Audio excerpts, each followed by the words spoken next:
দেখে আমি সশস্ত্র বাহিনীর অবসরপ্রাপ্ত সকলের পক্ষ থেকে আপনাদেরকে আন্তরিক মোবারকবাদ, কৃতজ্ঞতা এবং ধন্যবাদ জানাচ্ছি।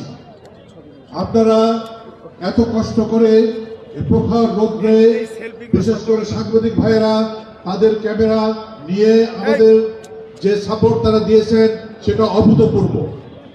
আপনারা যেখানে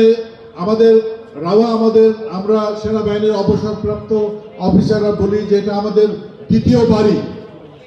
আমি আপনাদের কাছে ক্ষমা চেয়ে নিচ্ছি যে দ্বিতীয় বাড়ি হিসাবে আপনাদেরকে এবং সশস্ত্র বাহিনীর অবসরপ্রাপ্ত সদস্যদেরকে যেভাবে আপ্যায়ন করা দরকার, লুক আফটার করা দরকার ছিল সেটা আমরা করতে পারিনি।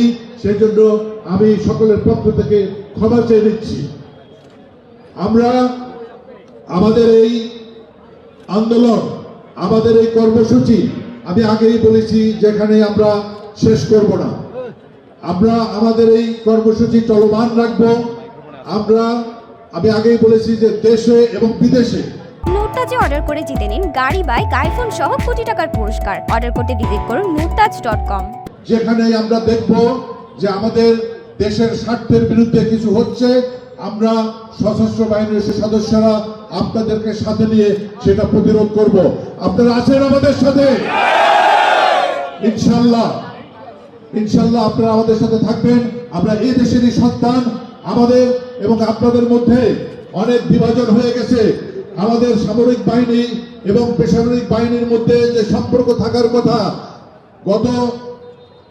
বিশেষ করে স্বাধীনতার পর থেকে সেটা আস্তে আস্তে অধঃপতন হয়েছে। বিভিন্ন সরকার বিভিন্ন সময়ে, বিশেষ করে গত সরকারের আমলে এটা আরো অবনতি হয়েছে। আমরা এদেশেরই সন্তান, আমরা একসাথে খেলাধুলা করেছি। আজকে আমি হয়তো সেনাবাহিনীতে আছি, আপনি ব্যবসা করছেন, আপনি অন্য কোথাও চাকরি করছেন, কিন্তু আমাদের মধ্যে কোনো বিভাজন নাই।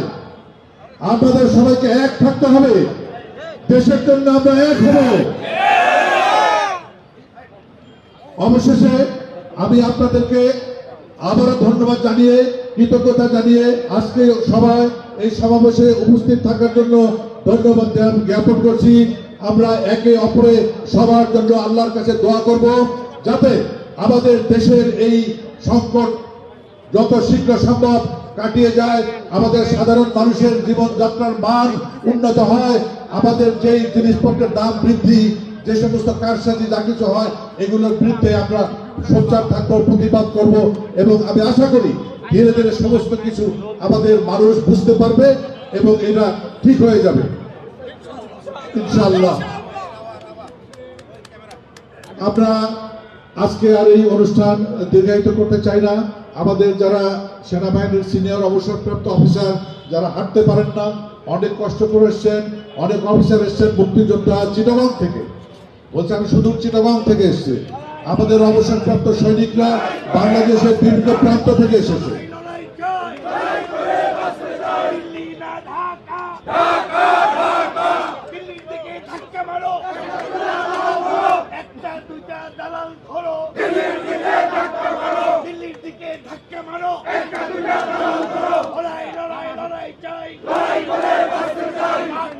সেনাবাহিনী এগিয়ে চলো, আমরা আছি তোমার সাথে। সেনাবাহিনী এগিয়ে চলো, আমরা আছি তোমার সাথে। আচ্ছা, আপনাদেরকে অশেষ ধন্যবাদ। আমাদের সকলের জন্য দোয়া করবেন। আপনারা আপনাদের জন্য দোয়া করছি এবং বিশেষ করে মিডিয়ার ভাইরা যারা এসছেন, আপনারা সুস্থ থাকুন, ভালো থাকুন, দেশের কাজে আপনারা আপনাদেরকে নিয়োজিত করতে পারেন সেই আশা রেখে আজকে অনুষ্ঠানের সমাপ্তি ঘোষণা করছি। বাংলাদেশ জিন্দাবাদ।